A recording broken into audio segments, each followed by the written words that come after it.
Hello everyone. तो आज मैं एक और नया रोमांस एनिमे लेकर आई हूँ और ये एनिमे काफी कमाल का है। आपको भी ये बहुत पसंद आएगा। तो बिना किसी देरी के एपिसोड शुरू करते हैं। एपिसोड की शुरुआत में हमें नरेटिंग वॉइस सुनाई जाती है कि जंगल की गहराई में लॉस्ट वुड्स के नाम से जाना जाने वाला आदमी जिसने डेजर्टेड एरिया में अपना कैसल बनवाया है और वो एक सॉर्सरर है और उसका नाम जागान है और अभी उसे एक बहुत ही टफ डिसीजन लेना है, जहाँ पर उसके सामने एक एल्फ बैठी हुई थी जो उसे बोलती है कि मास्टर, क्या मैं आपसे एक सवाल पूछ सकती हूँ। जागन काफी रूड वे में बोलता है क्या पूछना है। तो एल्फ कहती है वैसे मुझे किस तरीके से मारा जाएगा। ये सुनकर जागन काफी हैरान होकर पूछता है तुमने ये क्यों एज्यूम कर लिया कि मैं तुम्हें मारने वाला हूँ। जिस लड़की को आप पसंद करते हो आप उसे किस तरीके से बात कर सकते हो। फिर ये सीन कट होता है और हमें पिछले दिन की सुबह का सीन दिखाते हैं। एक बंदा इस लड़की को परेशान कर रहा था। वो लड़की कहती है मेयर, आप ऐसा क्यों कर रहे हो। इसके बाद वो उसे थप्पड़ मारने जाती है लेकिन उसके चेहरे पर से तो स्किन ही निकल जाती है और वो हंसने लगता है। वो लड़की कहती है तुम तो मेयर नहीं हो तो तुम कौन हो। उसके बाद वो बंदा नाइफ निकालता है और उस लड़की के कपड़े फाड़ देता है और बोलता है जब भी मैं तुम्हारे जैसी कोई और वर्जिन लड़की को देखता हूँ तब मुझे कुछ और ही हो जाता है। वो कहता है तुम इतनी आसानी से तो नहीं मरने वाली। तभी वहां पर हमारा जगन आकर उस बंदे को पकड़कर उठा लेता है। वो बंदा कहता है कौन हो तुम। जगन कहता है तुम बताओ तुम कौन हो, तुम्हें पता भी है तुम कहाँ पर खड़े हो। वो बंदा सोचता है शायद से ये इसी की टेरिटरी लग रही है और वो उसे कहता है प्लीज मुझे छोड़ दो, मैं भी तुम्हारी तरह सॉर्सरर हूँ, हम दोनों साथ में काम करेंगे। जगन कहता है कोई जरूरत नहीं है और वो उसे मार डालता है। तो उस बंदे का खून इस लड़की के फेस पर उड़ता है और वो लड़की बेहोश हो जाती है। जगन उस बंदे को छोड़ देता है और सोचता है मैंने कुछ ज्यादा ही कर दिया, ये जब उठेगी तो वो पक्का ट्रॉमेटाइज्ड हो जाएगी। शांत हो जाओ, तुम एक सॉर्सरर हो। और वो बोलता है रिवाउंड सर्कल और वहां पर सर्कल आ जाता है और उस लड़की के चेहरे पर जितना भी खून लगा हुआ था वो सब गायब हो जाता है और उसके कपड़े भी ठीक हो जाते हैं और उस बंदे का चेहरा भी पहले जैसा हो जाता है। जगन सोचता है खून तो गायब हो चुका है, इसलिए अब ये जब भी उठेगी तो इसे ऐसा ही लगेगा कि ये एक सपना देख रही थी। तभी वो उसके पेंडेंट को देखता है और वो उसे अपने पास ले लेता है और उसे पता लगता है कि उसने तो अपने दुश्मन को ही गलती से बचा लिया है, क्योंकि ये लड़की चर्च की ओर से थी और चर्च सॉर्सरर का दुश्मन होता है।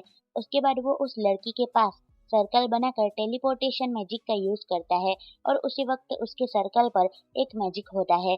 जगन बोलता है कोई मेरी सॉर्सरी में इंटरफेयर कर रहा है और तभी पीछे एक सर्कल बनता है और उसमें एक बंदा आ जाता है। जगन बोलता है कि मेरे कास्टिंग सर्कल पर कुछ भी मत करना।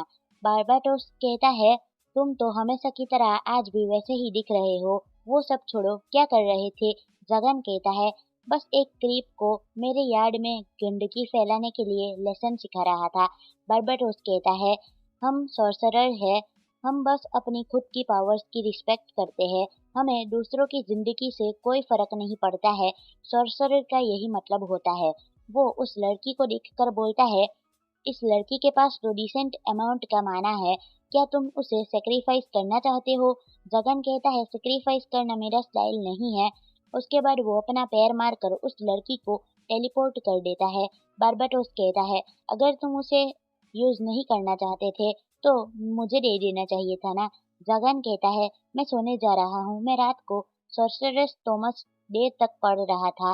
बार्बाटोस कहता है मेरे पास तुम्हारे लिए काफी बढ़िया न्यूज है। जगन कहता है क्या। तो बार्बाडोस कहता है कि 13 आर्क डीमन में से एक आर्क डीमन मर चुका है और वो जो मरा है वो काफी ज्यादा बोल्ड था, लेकिन अब जब वो मर चुका है तो एक स्पॉट खाली हो चुका है, तो मैं उस स्पॉट को पाना चाहता हूँ। तो तुम वहां नहीं जाना चाहते तो मुझे थोड़े पैसे दे दो, क्योंकि वहां पर ऑक्शन हो रहा है। जगन कहता है नहीं। बार्बाडोस कहता है तुम काफी अमीर हो और मेरे दोस्त भी हो, चलो अब पैसे दे भी दो, तब मैं तुम्हें ये दिलाऊंगा। लेकिन जगन को इन सब चीजों में इंटरेस्ट ही नहीं था।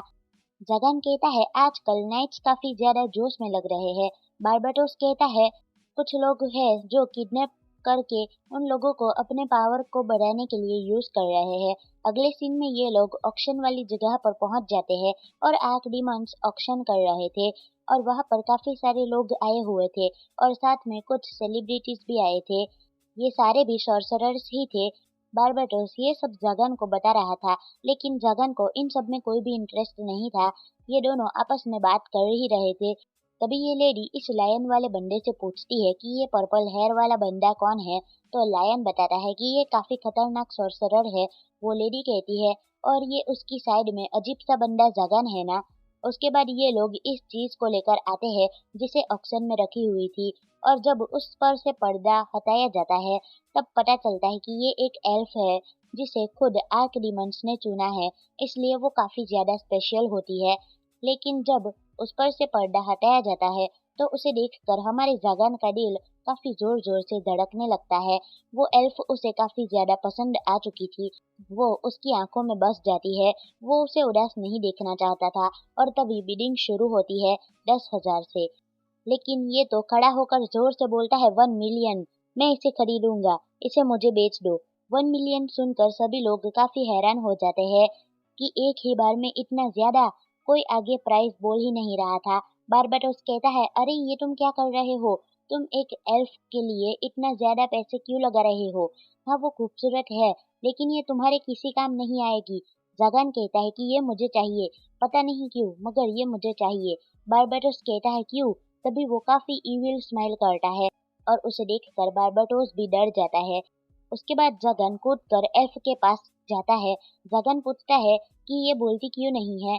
तो वो बंदा बोलता है ऐसी बात नहीं है।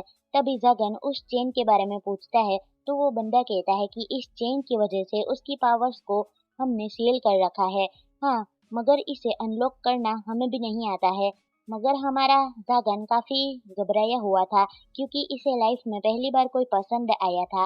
वो सोचता है कि अब मैं इससे क्या बात करूं। तभी ये बंदा बोलता है वैसे आपने इसे क्यों खरीदा है? तो जागन उसे भी वही क्रीपी स्माइल देता है और ये बंदा भी डर जाता है। फिर सीन शिफ्ट होता है और जागन सोच रहा था कि मैं इससे क्या बात करूं, वेदर के बारे में पूछूं या इसकी हाल के बारे में पूछूं। मुझे तो कुछ भी समझ में नहीं आ रहा है। मुझे कुछ तो बात करनी है, लेकिन क्या पूछूं? तभी वो एल्फ पूछती है कि क्या मैं आपसे कुछ पूछ सकती हूँ मास्टर? तो जागन बोलता है फाइनली इसने कुछ तो बोला और वो बोलता है क्या बात है। उसके बाद सोचता है मैंने इतने रूड वे में क्यों बोला, अब ये मेरे बारे में क्या सोचेगी। एल्फ पूछती है कि मुझे किस तरीके से मारा जाएगा। गगन कहता है तुम्हें ऐसा क्यों लग रहा है कि मैं तुम्हें मार दूंगा। एल्फ कहती है आप मुझे जिस तरीके से टॉर्चर करना चाहते हो वैसे कर सकते हो। गगन कहता है नहीं नहीं तुम गलत समझ रही हो, ऐसा कुछ भी नहीं है। एल्फ कहती है तो आप मुझे इन इंस्ट्रूमेंट से मारना चाहते हो। जागन देखता है कि वहां पर टॉर्चर वाले इंस्ट्रूमेंट्स रखे हुए हैं और वो टेंशन लेकर बोलता है अरे नहीं ऐसा कुछ नहीं है। उसके बाद वो शांति से बैठ कर बोलता है सुनो, मेरा तुम्हें मारने का कोई इरादा नहीं है और ना ही तुम्हें टॉर्चर करने वाला हूँ। मैं भले ही इविल सॉर्सरर हूँ, लेकिन टॉर्चर करना मेरा काम नहीं है। मेरा नाम जागान है। और तभी एल्फ बोलती है मेरा नाम नेफेलिया है। जागान सोचता है कितना ब्यूटीफुल नाम है। वो पूछता है तुम्हारी फैमिली का नाम क्या है? तो नेफेलिया बताती है मेरी कोई फैमिली नहीं है। जागान पूछता है ऐसे कैसे, तुम तो एक एल्फ हो और एल्फ की तो काफी लंबी फैमिली होती है। तो नेफेलिया बताती है कि मैं एक कर्स चाइल्ड हूँ और कर्स चाइल्ड की कोई फैमिली नहीं होती है। ये सुनकर जागान को काफी दुख होता है और वो उसे पूछता है तुम मुझे और ज्यादा बताओगी? तभी नेफेलिया कहती है आप मुझे जिस तरीके से मारना चाहते हो मैं तैयार हूँ। जागन फिर से बोलता है अरे मैंने तुमसे कहा ना कि मैं तुम्हें मारना नहीं चाहता हूँ। उसके बाद वो नेफेलिया के पास जाकर बोलता है कि देखो मेरा तुम्हें मारने का कोई इंटेंशन नहीं है। तो वो पूछती है तो आपने मुझे खरीदा क्यों? अब जगन सोच में पड़ जाता है कि इसे क्या कहूँ क्या कहूँ। तभी उसे याद आता है कि उसे स्लेव की तरह रखा गया है, इसलिए ये ऐसा सोच रही है। और हमें जगन का बचपन भी दिखाया जाता है जो कि कुछ इसी तरीके से बीता था। उसे अपने माता पिता के बारे में कुछ भी नहीं पता है, इवन वो उनके नाम भी नहीं जानता है। वो बचपन में चोरी करता था और इस तरीके से उसका नाम जगन पड़ा था। वो नेफिलिया से कहता है कि मैं तुम्हें मारना नहीं चाहता हूँ और न ही तुम्हें टॉर्चर करना चाहता हूँ। मैं तुम्हें एक बात बता दूं, तुम आज से मेरे लिए जियोगी। उसके बाद वो उसका कमरा दिखाने के लिए ले जा रहा था और उसे पूछता है, तुम्हें हाइट से डर तो नहीं लगता है ना? तो नेफिलिया फिर से कहती है, हाँ, आप मुझे लटका कर भी टॉर्चर कर सकते हो, मुझे कोई प्रॉब्लम नहीं है। जागन कहता है, मेरा मतलब वो नहीं था। उसके बाद वो दोनों फिर से सीढ़ियाँ चढ़ने लगते हैं। तभी नेफिलिया का पैर स्लिप हो जाता है, लेकिन हमारा जागन उसे पकड़कर बचा लेता है। उसके बाद वो उसका हाथ पकड़कर चलने लगता है और जब उसे ये रियलाइज होता है तब वो काफी ज्यादा शर्माने लगता है और सोचता है, इसके हाथ तो कितने सॉफ्ट और वार्म हैं। उसके बाद वो उस कमरे के बाहर आता है। जगन कहता है, ये रहा तुम्हारा कमरा, लेकिन उस कमरे में तो काफी सारी डरावनी चीजें थी। नेफेलिया फिर से कहती है कि अच्छा, तो तुम मेरा सर कलम करके मुझे मारना चाहते हो। जगन कहता है, अरे गलत मत समझो, ये सब तुम्हारे लिए नहीं है, रुको, तुम्हें मैं अभी ये सब ठीक कर देता हूँ। उसके बाद वो अपना थोड़ा सा ही मैजिक यूज करके अंदर बहुत बड़ा ब्लास्ट कर देता है और अंदर सब कुछ साफ हो चुका था और बोलता है, देखा मेरा कमाल। लेकिन नेफिलिया तो काफी ज्यादा डर चुकी थी कि मैंने आज तक ऐसा कभी नहीं देखा। उसके बाद नेफिलिया कमरे में से गुजरकर बालकनी में चली जाती है और चांद को देखकर उसे पकड़ने की कोशिश करती है। जगन पूछता है, तुम्हें चांद पसंद है?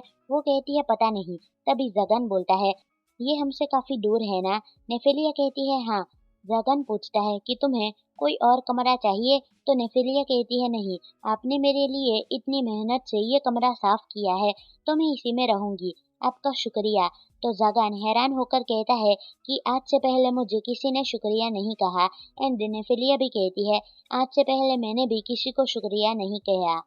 और इसी के साथ ये एपिसोड यहीं पर खत्म होता है। तो आपको ये एनिमे कैसा लगा, मुझे कमेंट में ज़रूर बताना। और अगर आप इसका सेकंड एपिसोड चाहते हो तो कमेंट में नेक्स्ट एपिसोड लिख कर जाना। मिलते हैं नेक्स्ट वीडियो में। बाय।